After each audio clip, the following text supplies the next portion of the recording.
All right, it is 3 p.m. Eastern, 1500 hours. My name is Joaquin Watai. I'm the author of PTSDog, Post-Traumatic Stress Disorder, and the Service Dog. I'm going to start today's question and answer by giving some updates, just where we're at with the book and everything. First of all, I would like to say thank you to everybody who has donated to the fundraiser. We have reached $2,920 of the $5,000 goal. That includes the money raised with the T-shirt sale in cooperation with dysfunctional veterans in the DV store. I'm going to drop a link in, first of all, for the GoFundMe.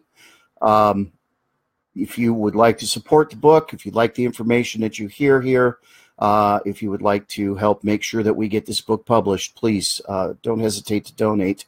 I'm pouring my heart and soul and my own disability into this project, and I can't do it without some help. So I'm, again, very, very grateful to Dysfunctional Veterans for the fundraising efforts with the T-shirt sales, and very, very, very grateful to everybody who has donated. Thank you very much. PTSDog is reaching out a little. You can watch these Q&As from the past on my YouTube channel. I'll drop the link in right now. You can also catch the first episode of the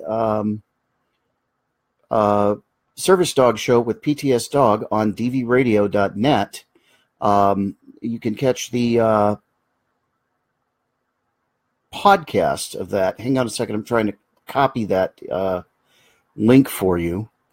And of course, it's going to fight me because, that's how Google works. Hang on. Copy. There we go. Copy link address. That's what I'm looking for. Sorry. Trying to multitask here.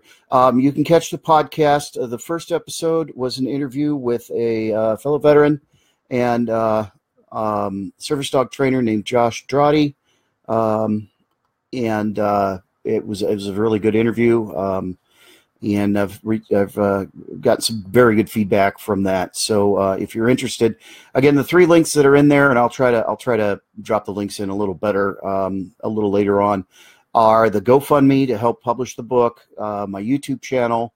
That's the link to the podcast.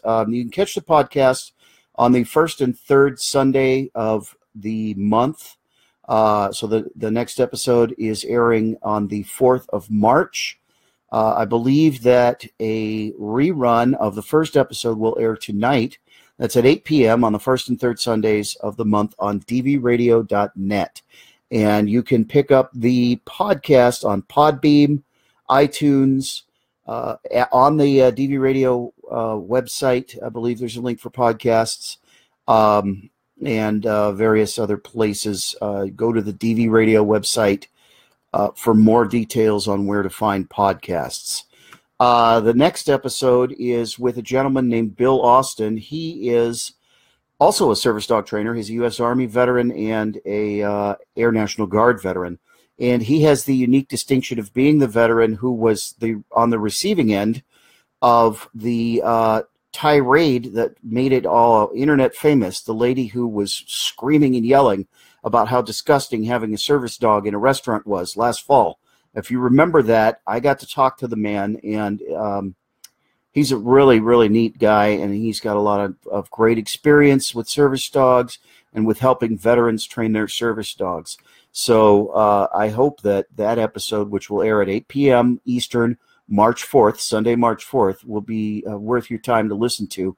And again, if you're unable to catch the live, well, it's not live, but if you're unable to catch the broadcast, you can then catch the podcast later. And you can always find links to those either at dvradio.net, here on my page, or on the DV Radio Facebook page. I think that's all the business I have up front. So we will get right into an update on the book. The book is more than 3/4 of the way finished. I have 2 chapters left. The last chapter is actually not a chapter; it's the appendix, and it includes texts from the actual laws. So that's not really so much writing as much as copying and pasting, providing the appropriate links to sources and things like that. The chapter that I am currently spinning my wheels on and fighting some terrible writer's block is the chapter of veterans' stories of how their service dogs help them. And it's hard for me to write because I commiserate, and getting that separation, being objective about a subject that I've lived through myself is very difficult. But I'm doing it. I'm working through it. In addition, I have found an editor, a fellow veteran, in fact, a fellow Navy veteran who's an experienced editor and who is working with me to get the book into publishable condition, publishable shape, however you want to say it, by the end of spring. So we seem to be right on target for having the book out late spring, early summer. I'm also investigating a publishing company slash marketing company to try and get the book out and get their distribution. I will keep you guys updated as I find out more. This is a process, and in a lot of ways, it's a daunting process. So I'm grinding through it, just like a deployment, one day at a time, and get stuff done. That's where we're at with the book. Again, the links that you see in the comments are to the GoFundMe to help fund the publication, editing and publication of the book. A link to the YouTube channel where you can find all of these videos plus some other things. And then the third link is a link to the podcast of the first episode of the Service Dog Show with PTSDog on DV Radio. And once again, to recap again, the next episode will air March 4th, Sunday, March 4th at 8 p.m. Eastern on DV Radio. They will be airing a rerun at 8 p.m. Eastern on DV Radio of the first episode tonight. So if you missed it the first time and don't want to mess around with downloading podcast, I believe you should be able to listen to it at 8 p.m. tonight. Okay. Let's talk a little about some of the things that have been going on the PTSDog Facebook page. There's been a lot of commentary and a lot of growth. After I posted the chart that shows the differences between a service dog, a therapy dog, and an emotional support animal. Not all of it has been good feedback. Not all of it has been bad feedback.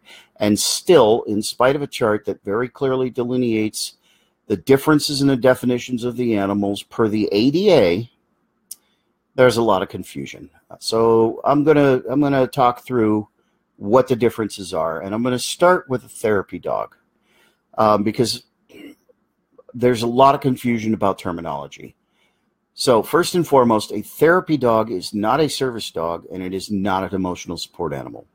A therapy dog is a dog usually contracted through some organization with a hospital or a care center or even schools. The dog is trained to go to those specific places where its handler has an agreement to take it to provide emotional support to a large number of people. Examples of therapy dogs and the things they do is therapy dogs might be brought in a response to a natural disaster to just spend some time with, a number of people, any number of people who are recovering from that event. And I think a big part of where the confusion lies is that is what the legal definition of a therapy dog is.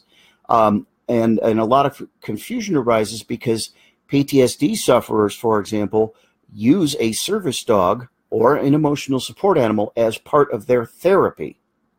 Okay, well, there's a difference between a therapy dog and a dog that is used as part of your therapy. Therapy dogs do not have access protection under the Americans with Disabilities Act or any other law to do what a service dog does, which is to go everywhere with its disabled handler. You do not have to be disabled to own and train and use a therapy dog to respond to those kinds of situations where a therapy dog is used and taken. In fact, therapy dogs have absolutely nothing to do with the Americans with Disabilities Act, the Fair Housing Act, or the Air Carriers Access Act. all three of those acts, where they include service dogs or emotional support animals, include those animals as part of a disabled person's treatment. You do not have to be disabled to have or handle a therapy dog. Therapy dogs do not have the same legally granted access as service dogs, or access in housing or on airlines like emotional support animals, which takes me to the next thing we'll discuss. A service dog is a dog that is individually trained to perform tasks to assist its disabled handler with their disability. There's a key word in that definition, and that is a definition right from the Americans with Disabilities Act. And that key word is disabled. If you are not disabled, you cannot have a service dog. Service animals are specifically guaranteed as part of the rights of a disabled person to use as part of their treatment.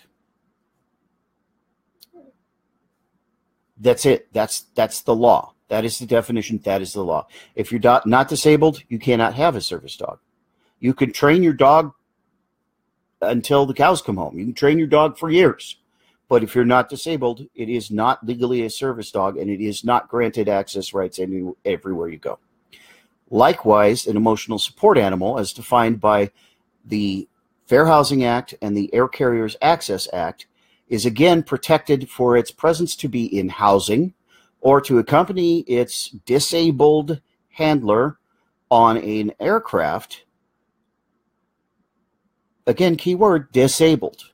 If you are not disabled, you do not legally, by the definition of the law, need an emotional support animal. And again, emotional support animals are not protected by the Americans with Disabilities Act for access into public places. They do not perform a trained task, specifically individually trained task, in order to assist their disabled handler with their disability. Now, that's the facts of the law. In those facts is no opinion whatsoever on my part or the law's part as to the effectiveness of an emotional support animal. And a lot of people are kicking back and saying, well, why are you so against emotional support animals? I'm not. I'm not against emotional support animals. I am absolutely certain that they help people with disabilities, with mental health disabilities. I mean, my dog, although he is a service dog, he is a task-trained service dog. I would be lying if he didn't also provide emotional support. But he also performs specific trained tasks to assist with my disabling PTSD. That's the difference. That's the line. In addition, per the Americans with Disabilities Act, a service dog must be trained to be able to tolerate the pressure, the stress, the distractions of going out into public places, of going to the grocery store or to a restaurant or to a movie theater or shopping. That takes a lot of training. You can't just take any old dog shopping with you. If the dog does not have the necessary training in order to behave in those places, it does not qualify as a service dog. If the dog has not been trained to perform specific tasks to assist with your disability, it is not a service dog. Emotional support animals do not require any of that special training. There is no mandate for an emotional support animal to have any specific training regarding its disabled handler. It's just that it assists its handler by being present. That helps the handler with their mental state. Okay? If you are somebody who uses an emotional support animal, but you need to be able to take your dog everywhere, then train the dog to become a service dog. Train it specific tasks that assist with your disability. Take the time to train the dog to be able to handle public access. Take the time, go through the steps, train the animal completely. Training never ends. You can't complete training, but train the animal to the best of your ability to be able to tolerate the situations, the type of situations that service dog handlers deal with every day in public. I don't have a problem with emotional support animals as far in regards to their effectiveness for people with disabilities. What I do have a problem with is people taking their emotional support animals to the store or to the movies or to the restaurant regardless of the law, and demanding, because it's their emotional support animal and they're disabled, that be allowed when the dog does not have the training for access. The dog does not have the training to tolerate all the stresses, does not have the training to ignore things like other dogs or, people or food dropped on the floor. Service dogs go through hundreds, if not thousands of hours of training. If you're doing it right, training never ends, because dogs grow and change just like people do. Their moods, their responses, everything develops on a progressive line as the dog ages. If you're not in tune with that, if you're not alongside your dog in that,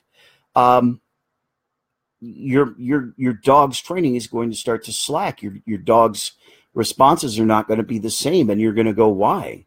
Well, because the dog is not a robot. It doesn't get programming and then just only perform these things. Dogs change. People change. Events occur to dogs that have an effect that may alter their ability to adhere to their training. And you have to handle those dogs. You have to be able to work alongside those dogs and help them to adjust to that. It is a continuous process. And specifically with a PTSD service dog, if you are involved in the training of your dog throughout its entire career, from puppy all the way to working service dog, you then have the tools to be able to continue that training. And to deal with those developments, to understand that, hey, 2 years ago, this wasn't an issue, but for some reason now it has become an issue, and work through it. ESAs don't go through that extensive, in-depth training. An ESA, for all intents and purposes, in regards to the amount of training required, is a pet. And that's fine. And again, that does not take away from the effectiveness of an ESA in any way, shape, or form. But people, you've got to understand that you can't take a dog that's not trained to go out into public, into these places like grocery stores or restaurants, movie theaters, wherever, into those kinds of situations. If the dog's not trained to handle it, that creates problems. And those kind of problems are the things we're seeing in the news. For example, the recent dog bite on a Southwest Airlines flight where an emotional support animal bit a child. I do not blame the dog. This was entirely 100% the fault of the handler, who did not take the time to train the dog to be able to tolerate the situation in which that person put the animal. And I can tell you, if your dog has that kind of aggression, it has no business being in public, whether it's an emotional support animal or not. Okay, the irresponsible few are making it very difficult for the responsible few, disabled people, who do go the extra mile, who take the time to train, who work with their dogs, who have trained service dogs. And another reason why that's a problem is because the media still can't take 30 seconds to get on Google and figure out the difference between a service dog and an emotional support animal. Case in point, same story. The dog that bit the child on the airplane. 3 out of 4 headlines say service dog bites child on airplane. Then you start reading it and find out it's an emotional support animal. An emotional support animal is not a service dog. There is a legal difference. There is an actual difference in regards to the training and the type of training that either dog receives. But the media still calls service dogs emotional support animals and emotional support animals service dogs. And all it takes is 30 seconds on Google, and you can find the actual government sources that determine the differences, that define the differences. You can go to the American Air Carriers Access Act and download a grid that lays it out per law, ACAA, FHA, ADA, what the definitions and differences of each type of animal is. Takes less than 30 seconds. It's frustrating. It's frustrating for me as a trained journalist to understand that because the headline is sensational. Service dog bites child on Southwest Airlines flight. The research was not done into clarification and finding out, wait a minute, was this a service dog?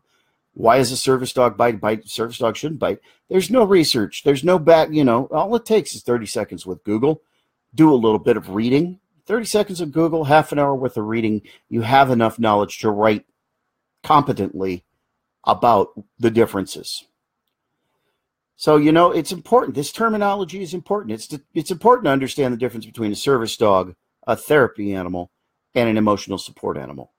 Notice, too, that service dogs are dogs, or in some cases, miniature horses, according to the Americans with Disabilities Act. But therapy animals and emotional support animals are not necessarily dogs.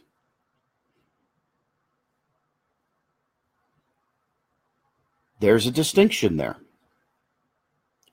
By law. In the law. And again, those facts, the facts of the law, of the words of the law, have nothing to do, have no relevance to any kind of an opinion on the effectiveness of an emotional support animal in assisting their disabled owner, or the effectiveness of a service dog in assisting its disabled owner. That's just the facts that the law, that's just the fact of the law. An emotional support animal is not a service animal. The only reason the law says service animal is because dogs and miniature horses are included as service animals in the ADA. The ESA laws are written as emotional support animal because it doesn't necessarily have to be a dog. And I get it. Your doctor says that the dog's presence benefits you. That's great. If you need the dog with you all the time, take the time to train the dog to be able to do that. Train the dog to perform tasks, and it becomes a service dog. Train the dog to behave in public and perform tasks, and it becomes a service dog. Make sure your dog is bomb-proof in regards to potty training. That's one of the requirements of the ADA.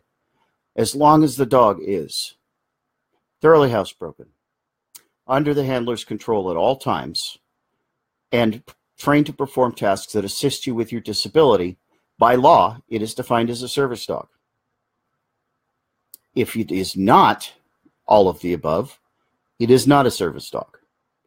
And buying a vest from some fly-by-night company online and slapping it on your dog and buying a certificate on the internet, which are available, doesn't make it a service dog. The law makes it very clear that those certificates have no bearing in the justice system. They have no legal meaning. And if you break out a certificate in court because you're accused of taking a fake service dog somewhere, you're going to get laughed out of court. The Americans with Disabilities Act, in its Q&A itself, says, look, there are companies out here that sell these. The Department of Justice or neither the Department of Justice or the Americans with Disabilities Act recognize those certificates as having any legal bearing whatsoever. They don't. If you went through online and paid money to buy a certificate, you got robbed.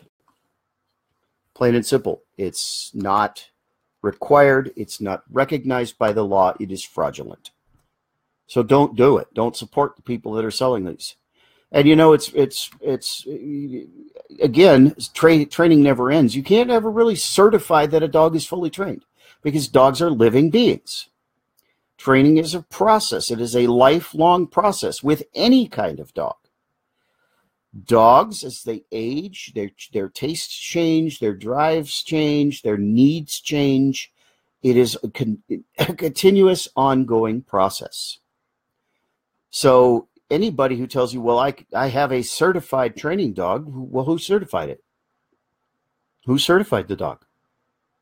Well, my trainer did. Okay. Well, what happens when the dog gets scared of something and then begins to exhibit continuous distress over it and starts becoming a problem when you go into public?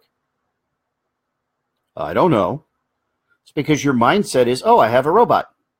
My dog's trained, so I don't have to worry about it.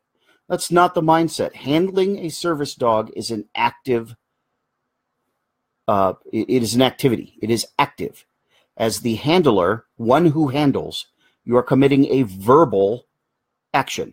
It's a verb. You are handling your dog. That means you are involved in the process. You are involved. You receive input from your dog. You respond to the input. You give input to the dog. The dog should respond. If the dog does not respond, then you have to redirect the dog. It is an active process. It is not passive. You don't just grab the leash and go.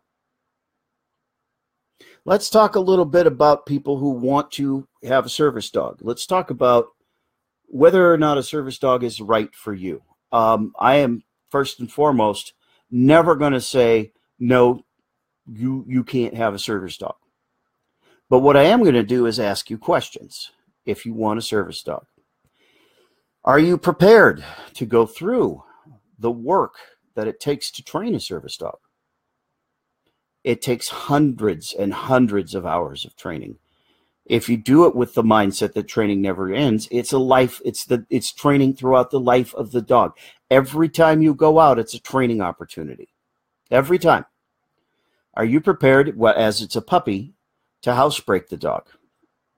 Are you prepared to train the dog using, I recommend positive reinforcement methodology only, but whatever training methodology you're comfortable using that is not abusive to the animal, are you prepared to take the time to do that, to go through that training, to take the time to do it right?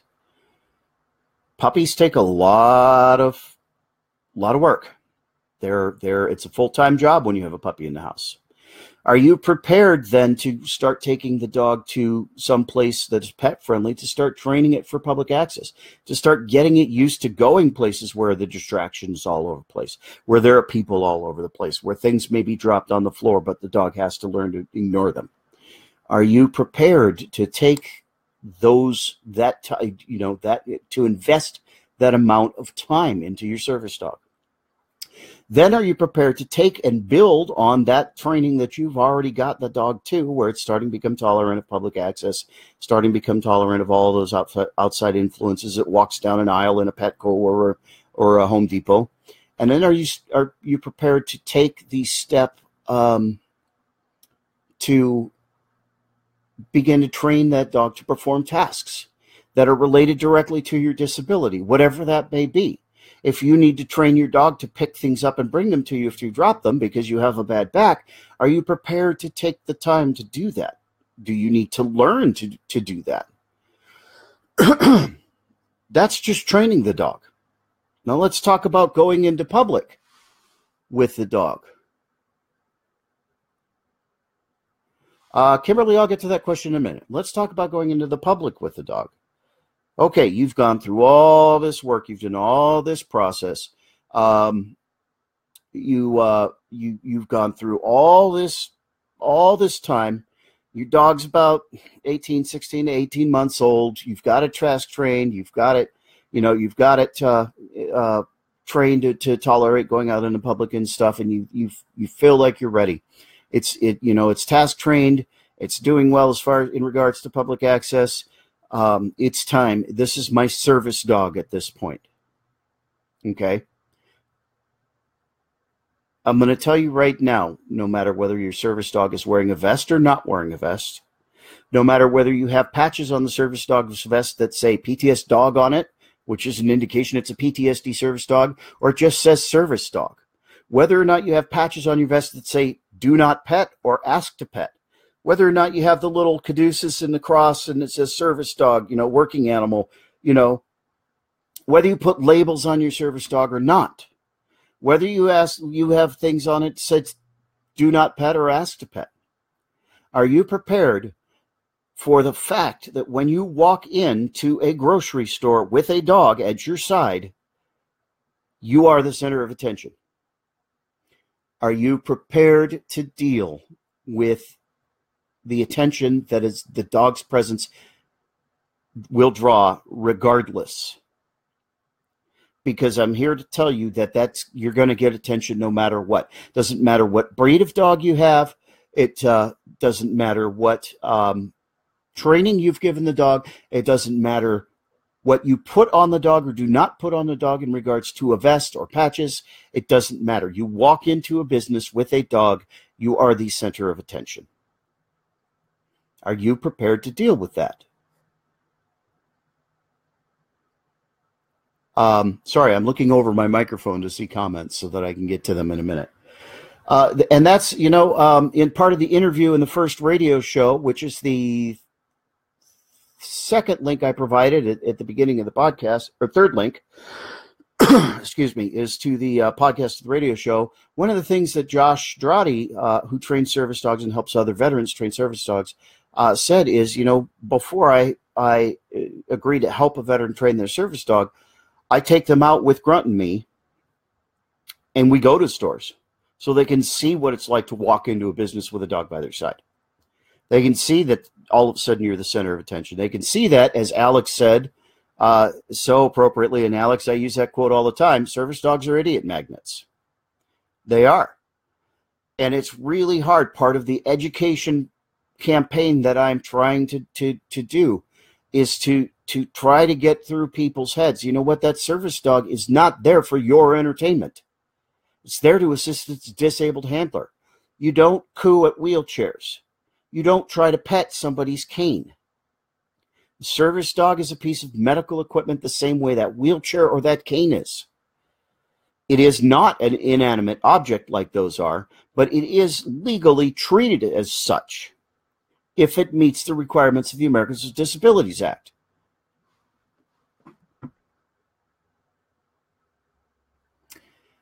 And people need to learn that. You know what? The etiquette around a service dog. Talk to the handler, the person, not the dog. Approach the person if you have questions, not the dog. Ask the person if it's okay to address the dog, to pet the dog. Respect first of all, if patches say do not pet, don't ask in the first place. But if they say ask to pet, respect that handler. If they say no, I'm sorry, we're trying to keep moving, I'm too busy, he's a little too distracted, I'm having a bad day, whatever. Respect the fact that that person has every right in the world to say, no, you cannot pet my wheelchair. No, you cannot pet my service dog. I'm sorry, right now I'm busy. I've had to work through the store when I was on a timeline, had to be back to the house at a certain time. And so as I tried to move through the store and people were stopping me and asking if they could pet Skater, I had to say, no, I'm sorry, we're on timeline. And I was polite. And you get and expect the responses. Well, how rude. Well, no, it's not. It's my medical equipment. The dog's not there for your entertainment. And to the responses of, okay, thank you. The whole gambit. When you go out in the public, you have to be able to expect that. You have to be ready for that. The choice to use the service dog as part of your treatment for your disability, specifically and especially PTSD, is a big decision because your entire life will change. From just getting ready to go out the door to go to wherever it is you're going to go to dealing with the public when you get there, to dealing with a store manager who doesn't understand the law and thinks they can refuse your service. Do you understand the ADA well enough, or are you willing to learn the ADA well enough to be able to defend yourself when some unknowing employee comes up and says, excuse me, you can't have that dog here? That's something we have to deal with on a daily basis. Service dog is not a cure-all. A service dog helps immensely, but it doesn't cure everything. Patrick Sullivan says that should be common knowledge. Don't bother people or their service dog. You're absolutely right. Guess what? Common sense ain't that common anymore, brother. All right. Kimberly Williamson says, I worry that pet stores are bad for training because they smell to the dog like bathrooms. Has that been your experience?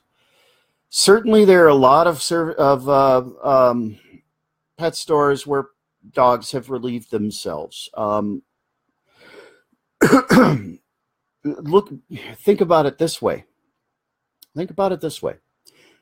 One of the things that you have to make sure that your service dog is rock solid on is housebreaking.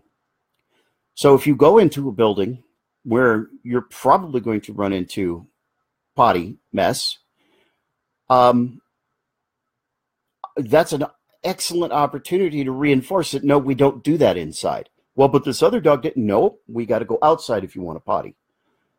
Use it as a training opportunity instead of being scared because it smells like a toilet, so the dog's going to go potty all over the place. No, that's a training opportunity. I did a lot of access training with Skeeter in the Petco, and that was a problem, especially when he was younger, young, bopping around, 13, 14-month-old Malamute male. He wants to mark the entire planet. It's instinctual. It's instinctual. And I taught him, no, you can't do that here. Using the positive reinforcement method, you correct your dog, not by punishing them, but by giving them an audible signal. For me, with Skeeter, it's at. That means no. He just jumped when I said that. It's okay, buddy. You're a good boy. And then redirecting their attention. Okay, so you see him sniffing and, leave it. No, let's go this way. Change direction. Draw their attention to something else. So that they begin to disconnect the smell of other dogs having pottied there with them being able to potty there.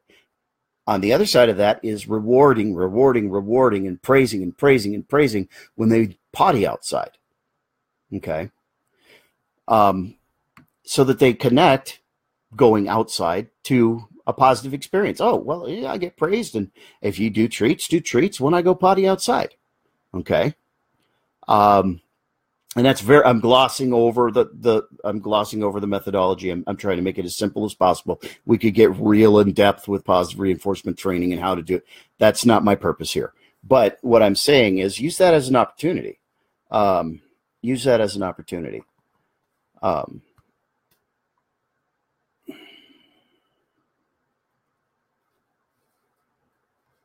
I'm sorry. I'm looking at the comments.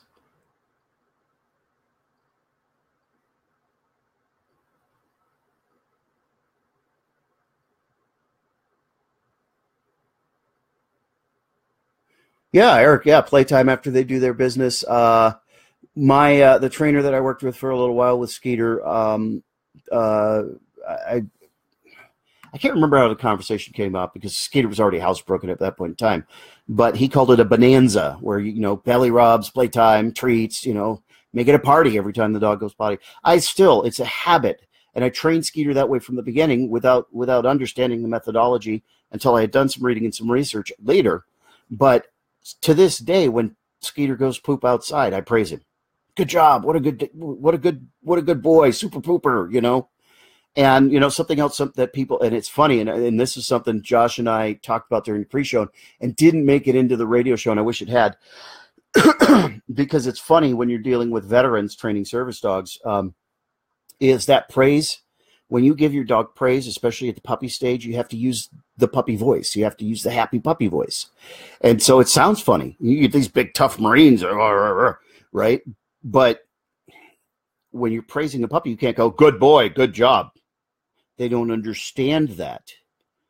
It's the tone that indicates to the dog that it's praise. So you've got to use the praising voice. What a good job. Good dog. What a good puppy. Okay. And the guys are like, that's embarrassing. I don't want to do it. You know what? Do you want to communicate with your dog or not? Because you're not going to be able to train the dog effectively if you don't communicate it to him with it in a manner that it's able to understand. Eric's right. It's like talking to a very young child. That's very correct, Eric.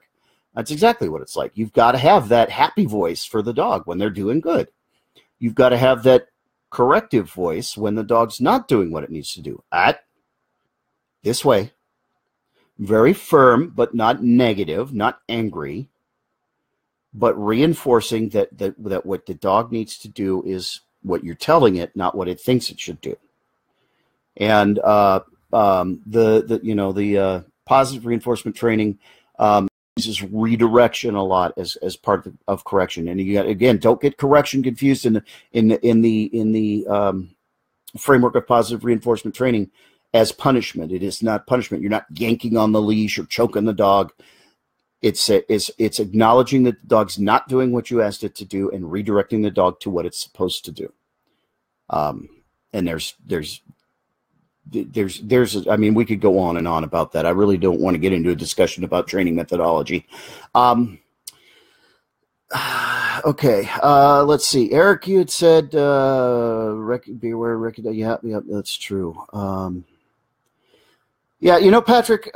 Patrick says it should be common knowledge not to bother people or their service dog. You're absolutely right. When you have a screaming kid in a grocery store, Skeeter and I in Walmart yesterday morning, nobody comes up and says, "Oh, I can't believe you're letting your kid screech and holler like that." They just ignore it. But when you have a well-behaved and solidly trained service dog that is causing no issues whatsoever, what's that dog doing in here? I can't believe you can take your dog here. I wish I could take my dog everywhere with me. In all of those ridiculous comments. Oh my God, look at the dog. Oh my God. It's a dog, people. You've seen them before. Why is it a big deal? If the dog's not causing any problems, why are you? All right. A question came up when I did the live interview with DV6 the other day, and I thought I'd address it here as well.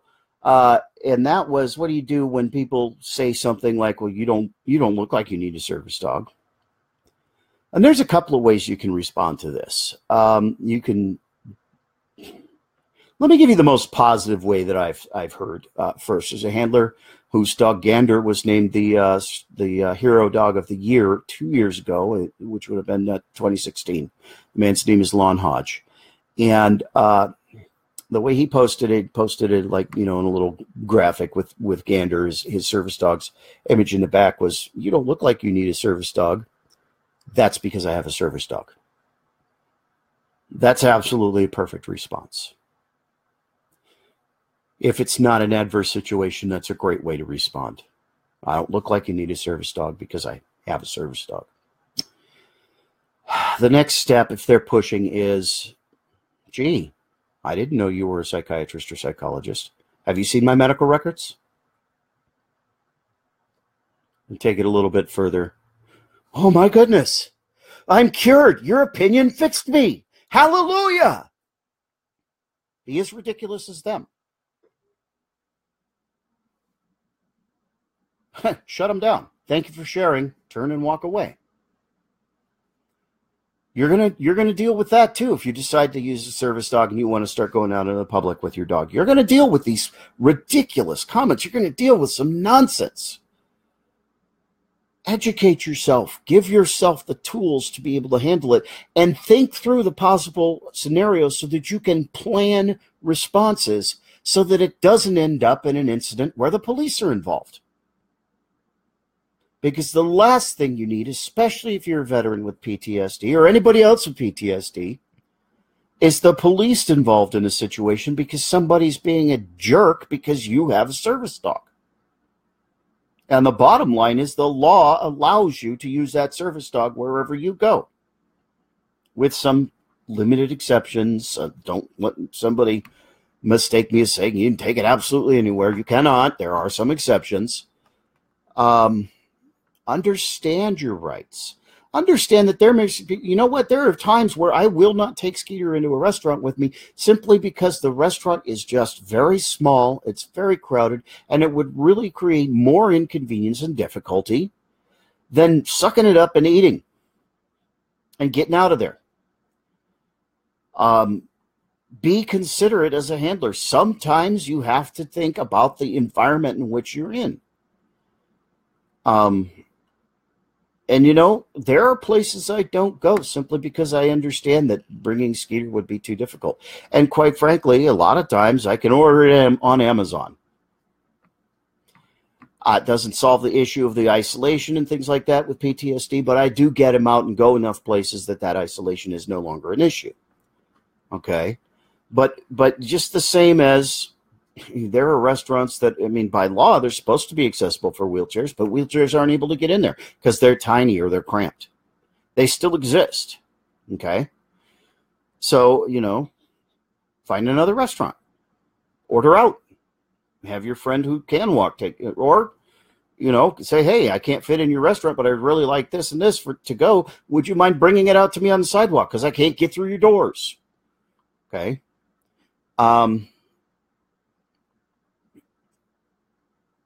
there's always a way to get what you need.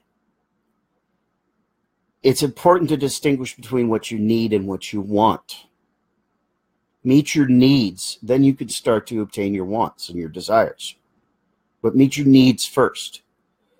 Okay? And that includes when you're working using your service dog.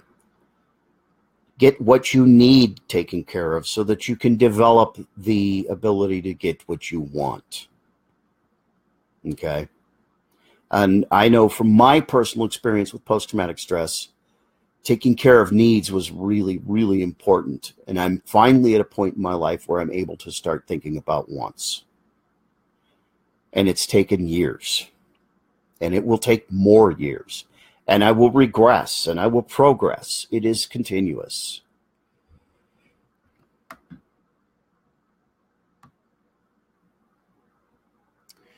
Jane Sanders, you can afford a service dog. You have the right, per the Americans with Disabilities Act, to train your own service dog.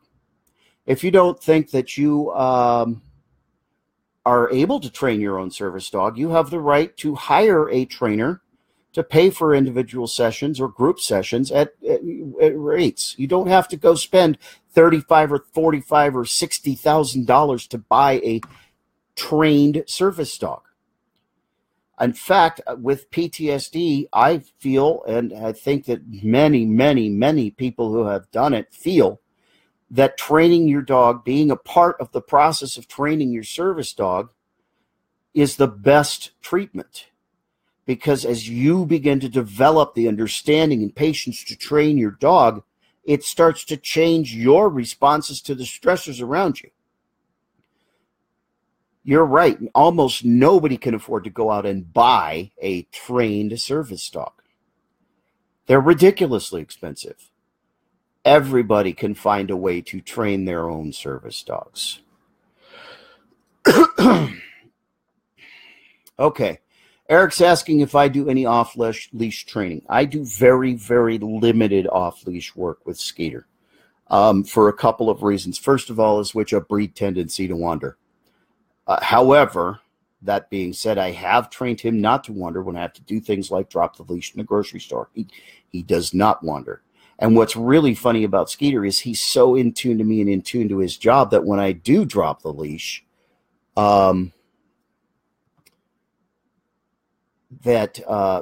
if I start walking away, here's my little shadow right next to me.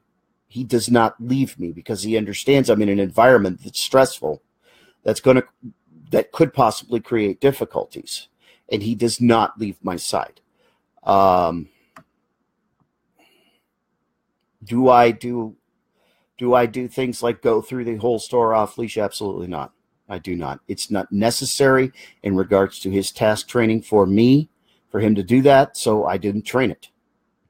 I got to tell you, there are a lot of organizations out there that have standards, several of them set by foreign entities who I will not name, but are out there in existence. And these are what these standards of training a service dog should be.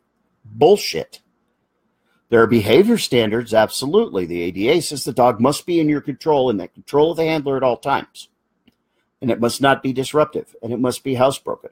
Okay? But here's the thing about these standards. Each disabled individual is an individual. Their needs are individual as they are.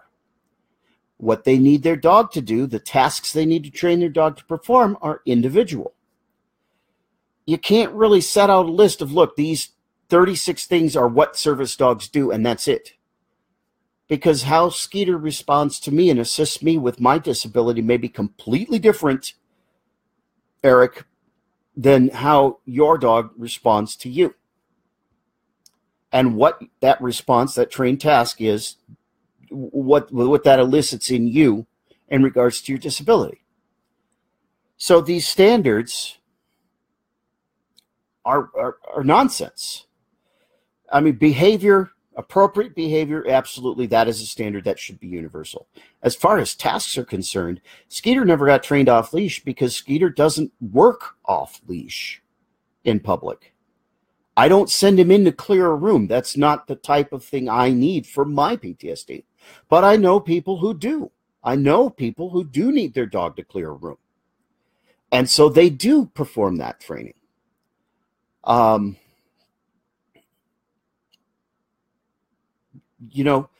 A service dog's training and its tasking are as specific and individual as the handler who uses it. Hey, Jane, do me a favor and message the page. I might be able to find you some help here in North Carolina. That's where I'm at, too. So send me a message on the page. Once this is over, at the top of the page on the right-hand side of the navigation bar under the banner, it says send message. Please send me a message. We'll see if we can find you some help.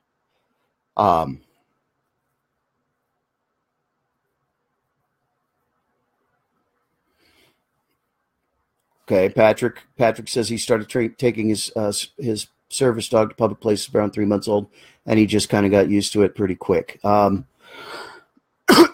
More power to you, Patrick. I'm going to talk for a second in generalities, okay? Because Patrick brings up a good point, but I'm going to speak very generally.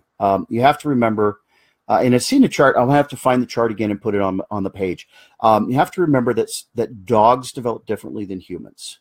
Okay, dogs develop faster than humans, but dogs develop maturity-wise to a certain point. Okay.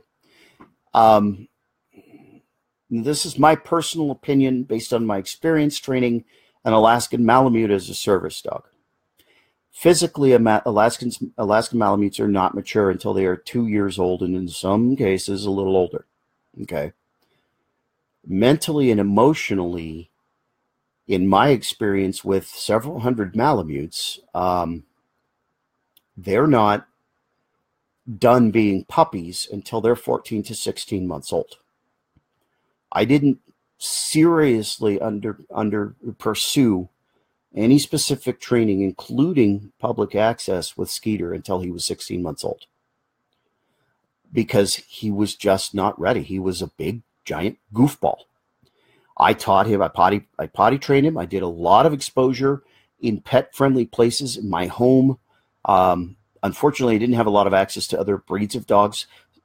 Part of what I felt was important for him and for me was that he understand how to be a Malamute. He grew up around his pack. He grew up around 15 other dogs, Malamutes.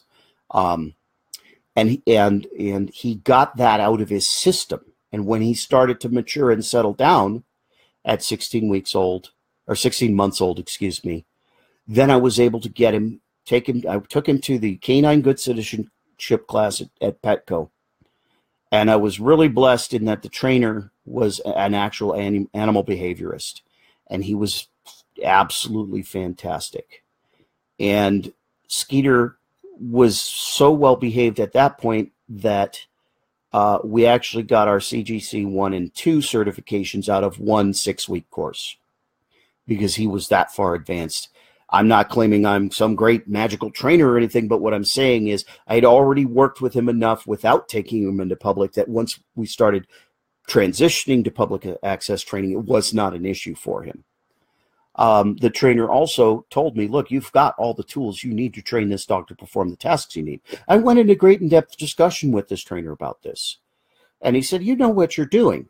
Just figure out what you want him to do and then teach him to do it. He's already responding to your PTSD.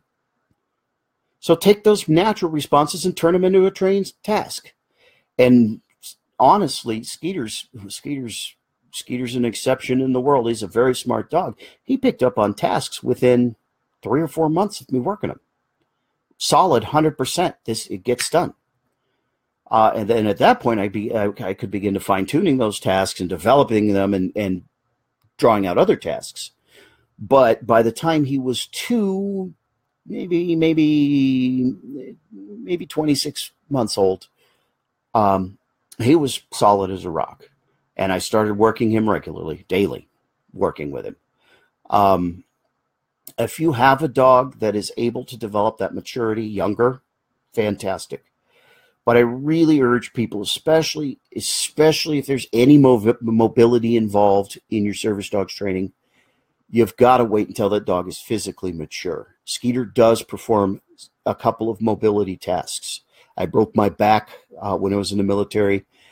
Should I fall, I have trained him to brace, stand essentially like a bench, so that I can put my hands on his shoulders and above his hips and get myself up off the ground, because I'm incapable of doing it without something to climb up with because of the injury to my back. I never even began teaching him to do that until he was about 26 months old, because it takes time for the development. And you need to go, if you're going to use heavy mobility, even moderate mobility. I mean, if you're teaching a dog to retrieve because you're in a wheelchair, that's different. That's a different type. That retrieval is not necessarily, it is a mobility task, but it's not something that's going to create a lot of weight and difficulty on the dog. But when you're using a dog, training it to do something like be a bench, or, so that you can get up, or things like that, at 2 years old, you really need to get them to the vet and x-ray them and make sure their joints are solid.